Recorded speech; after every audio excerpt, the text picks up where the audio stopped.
Okay, good morning. For today's video, paano mag-deposit, paano mag-withdraw, paano mag-transfer ng funds, at paano i-check yung My Wallet.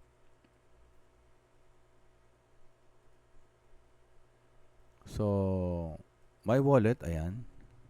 Pwede nyong i-check yung wallet nyo. Ayan, dito. Pag mag-transfer naman ng funds, dito. Pag mag-withdraw, dito. At mag-deposit, dito. Ayan. Check muna natin yung wallet. So, wallet, ayan. Excuse. So, ayan ang laman ng wallet. Ayan. Yun din yun. Ayan. Yung wallet natin is same din ng HFM ID natin, ano? So, paano nyo malaman yung HFM ID nyo? Dito, checkin nyo rito. Pindutin nyo yung profile nyo. Ayan. Yan nyo makikita pag pinindot nyo yan. So, sa ngayon, nandito tayo sa traders area. Kailangan nasa traders area ka. Ayan. So, yun yung wallet natin. Kung gusto naman natin mag-transfer ng funds dito, transfer ng funds. From wallet to trading account. Ayan. Internal lang ito. Let's say, ito yung trading account ko, premium.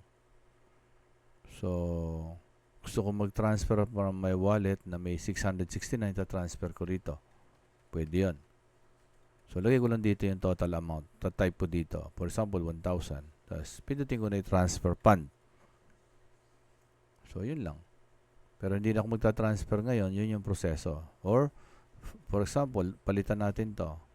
From my trading account. Halimbawa, gusto kong mag-withdraw from my trading account. Lilipat ko muna sa my wallet. Ayan, lagay ko sa my wallet ko.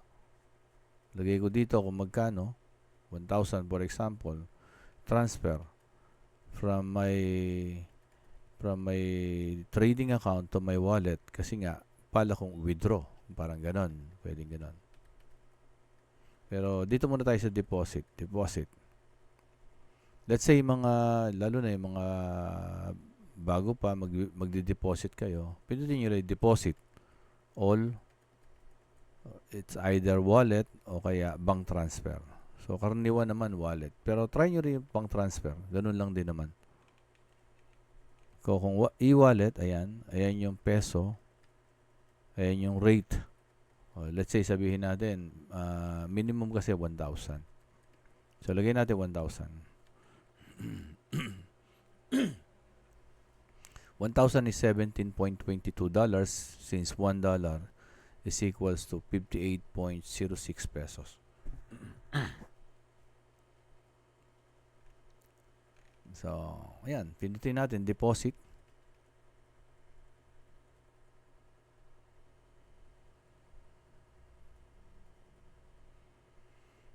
And then yung e-wallet. Ayan, e-wallet, pindutin nyo yan. Piliin nyo to, yung GCash, Globe GCash. Huwag itong isa ha. Ito kasi ang isa, Globe GCash Bill Pay. GCash Bill Pay wala. Ito, Globe GCash. Pindutin nyo to. Tapos, ayan, Pay with Globe GCash.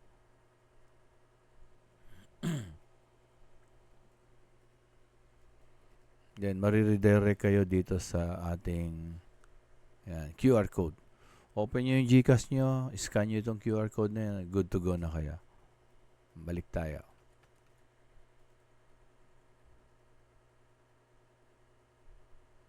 What if magwi-withdraw naman? Withdraw. Yan, withdraw. Withdraw.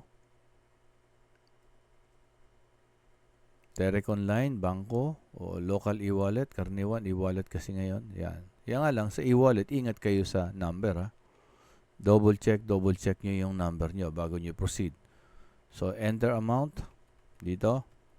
Then, pangalan nyo. Then, anong e-wallet? Yan. GCash. Ito yung sinasabi ko. Lagay nyo dito. Double check. No? Then, email.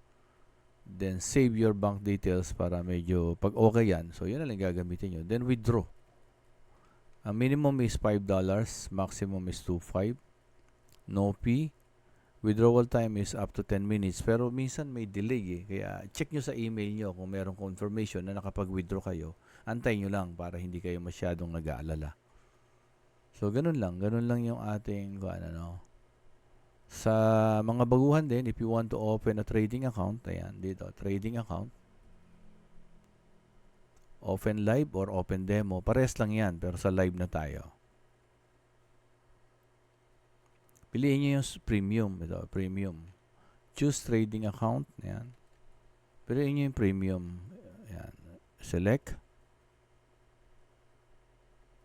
Siguraduhin nyo nasa MT5 kayo. MT5 ang gamit natin. And then, ang leverage nyo is 1:1,000. Lagyan nyo ng nickname nyo para kung dalawa yung trading account nyo, gusto nyo paggamit sa anak nyo, sa mister nyo, sa awan nyo, pwede nyo ipagamit yan. But remember the password. Ayan. So, ayan yung instructions tungkol sa password. Kailangan may between to 8 to 15 character. May isang uppercase and may isang lowercase. Somehow, ganon. At least may one number. At least may special character katulad ng hashtag or at o exclamation point yon. Ito ngayon, wag nyo nang lagyan ng introducing broker. So, the moment na nandun na kayo, nakapag-login na kayo, it means automatic na yan. Ayan. Yung mga nag-transfer from other HFM na may dati na HFM, ayan. So, ikukan lang kayo. Bibigyan kayo ng email, ng format para mag-i-email kayo para ma-transfer kayo sa atin. So, pag okay na yan, open account. Ayan. Sa inyo makikita nyo rito, papakita rito yung trading account number nyo, yung yung server nyo, tapos yung password nyo, yun, sa inyo na yun, ganun. Okay? So, yun lang.